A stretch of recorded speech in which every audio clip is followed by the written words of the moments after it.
Bonjour à tous, je vous propose de réaliser aujourd'hui un ardéchois. Alors je vais le faire en version mini gâteau en utilisant des moules à muffins. C'est une recette que vous allez apprécier si vous aimez la crème de marron. Je vais vous donner les proportions pour 2 personnes. Il vous faudra 50 g de sucre. Alors vous pouvez utiliser du sucre blanc raffiné, moi je l'utilise de moins en moins en cuisine et je vais partir sur du muscovado. C'est un sucre qui a un petit goût de miel et de caramel, il n'est pas raffiné.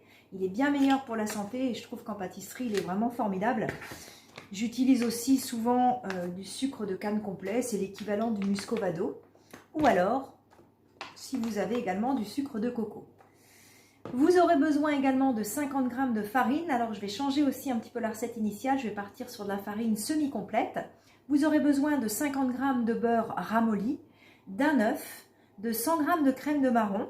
J'ai pris de la crème de marron d'Ardèche. Une demi-cuillère à soupe de levure, une cuillère à soupe de rhum et enfin une pincée de sel. Alors on est parti, vous allez voir, c'est tout simple. Donc j'ai cassé mon œuf que je vais mélanger avec mon sucre. Vous voyez, il a vraiment une couleur très brune et il sent très très bon. Donc je vais fouetter les deux pour bien les incorporer. Je vais rajouter une petite pincée de sel. Je mélange de nouveau.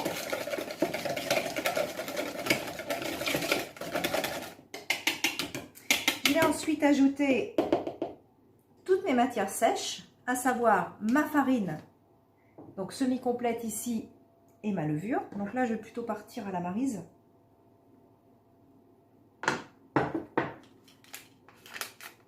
Donc une demi-cuillère à soupe de levure chimique.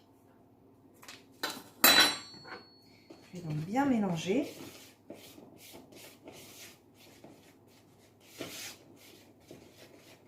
L'avantage de faire des petits gâteaux, c'est que ça permet de ne pas gaspiller, de congeler et de décongeler au besoin.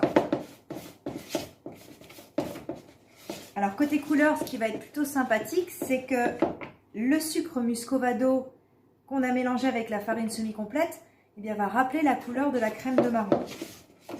Alors justement, je vais rajouter mon beurre, donc que j'ai fait ramollir au préalable.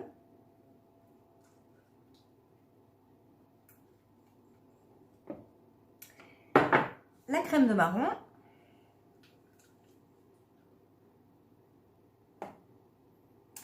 Et enfin, la cuillère à soupe de rhum.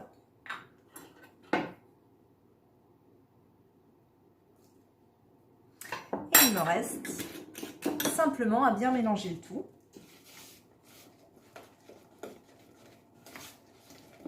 Ça sent déjà très très bon. Et voilà, ma recette est prête. Vous obtenez une belle pâte colorée comme ceci. Donc je vais la mettre dans des moules à muffins. Et puis ils vont partir au four. Alors si vous êtes sur un gros gâteau, on part sur une quarantaine de minutes de cuisson. Attention, four à seulement 150 degrés. Et puis pour des plus petits gâteaux, on réduit le temps de cuisson. Et on surveille bien la cuisson au couteau. A tout à l'heure pour vous montrer le résultat. Et voilà, les petits ardéchois ont passé entre 25 et 30 minutes au four. Ça sent très très bon. Vous pourrez retrouver la recette sur mon blog Flow Cooking. À bientôt pour une nouvelle recette.